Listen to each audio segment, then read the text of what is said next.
So the big bucks have come in at Newcastle United, and there have been all sorts of rumours about which big name players could be heading up to Tyneside. Now, Mark Ogden, you wonder if we'll see a signing like Robinho with Manchester City when the money came in there, or if it will be a bit more underwhelming in the January transfer window. Well, I think for Newcastle fans, I don't think it'll be underwhelming because I think, let's be honest, they've had 4 or 5 years of not signing anybody really. Every transfer window as a Newcastle fan under Mike Ashley's been a bit of an ordeal. They've struggled to get maybe 1 or 2 players in. So I do think Newcastle will do business in January. They have to do business in January because the bottom 3 at the moment, they're in the relegation zone. If they don't improve the squad, they could be relegated. So yeah, I think they will make signings, but the January window is a difficult one traditionally. You don't really get any big moves in January, and also Newcastle can't go spending the type of money that Man City spent on Robinho back in 2008. FFP rules are in play now. You can only spend a proportion of your turnover. So it's not as though the new owners can come in and spend £300 million on new players. So I do think they'll sign players. We don't know yet who the manager will be. We don't know who the sporting director will be, what sort of targets they've got.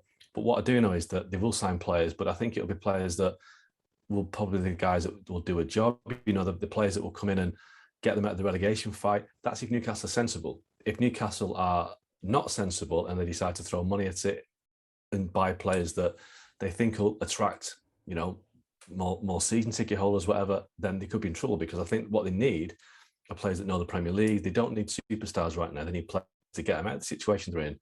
And if they get that, they'll be fine. If they start buying the wrong kind of players, then they could be in a bit of trouble. Yeah, because they've been linked with so many big names, and obviously some of them are a bit of a joke and a bit tongue-in-cheek, but there are going to be players that are free agents next summer.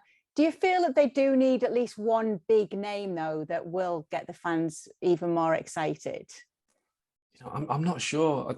I do think that what Newcastle need is stability and sensibility in that, if that makes sense. I think the one player for me that would make a lot of sense, and this isn't a big name, this isn't a superstar, is a player like James Milner, because obviously James Milner was at Newcastle in the past. What they need is a really good professional, somebody who will know the dressing room, know how to get out of the situations they're in, raise the standards. And I'm not suggesting James Milner's a target, but what I'm saying is that they need players who've got that experience, that knowledge that will make Newcastle better. They need to raise the game. What Newcastle don't need right now is headlines saying they're going to sign, I don't know, Antoine Griezmann or, Kylian Mbappe. Not going to happen. It really isn't going to happen.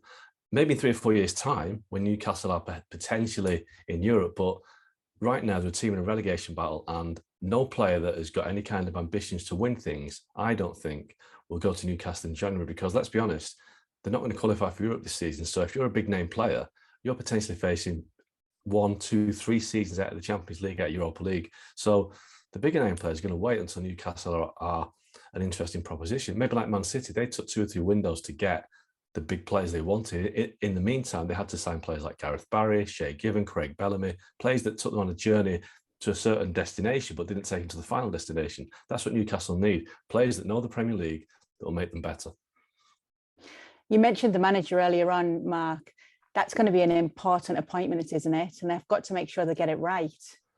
Well, we're sitting here now and we don't know. We're 2 or 3 days away from the game at the weekend. We don't know who the manager is going to be. Steve Bruce is in charge right now, but we keep hearing that Steve Bruce won't be in charge at the weekend. And I do feel that, Steve Bruce has had a really tough job at Newcastle since replacing Rafa Benitez. The job he's done has been on a par with Rafa Benitez, and he's not been able to sign any good players. He's had to work with a very, mediocre squad. And he might now not get the chance to manage a club that's got, real kind of ambitions and real resources. But they need a manager that will come in and, if Steve Bruce goes, that will make them competitive. Now, as I said before, the big priority at Newcastle this season is getting out of the relegation zone. The squad they have right now is a very poor squad. This squad will take them down. So they have to sign players in January, but they also need a coach or a manager who will make, average players better and good players even better. So, don't start talking about Zinedine Zidane or people like that, because again, I don't think Zidane's going to want to work with people like Miguel Almiron and people like that. I think you need a manager that can get the best out of players at that level. So maybe you're thinking of a Chris Wilder, Eddie Howe. Frank Lampard's been linked with the Newcastle job, but again, is Frank Lampard equipped to deal with a squad of such inferior players? I think that whoever goes into Newcastle right now has got a massive job on their hand, and the best idea might be to keep Steve Bruce, because Steve Bruce over the past 20, 25 years has generally kept teams in the Premier League. He knows what it's about to keep a team in the league, but obviously the situation with the fans, the relationship he has with the fans, it has become quite toxic because they regard him as Mike Ashley's man, perhaps unfairly. But, you know, if you want to start with a clean sweep or a new broom, I think Steve Bruce will probably go. But it's going to be difficult to get the right manager in because this is not a job for a Pep Guardiola or a Zidane or a Jurgen Klopp. Not right now. Well, thank you very much for watching ESPN on YouTube. For more sports highlights and analysis, be sure to download the ESPN app. And for live streaming, premium content, and let's not forget as well, ESPN FC 7 days a week. Subscribe to ESPN Plus.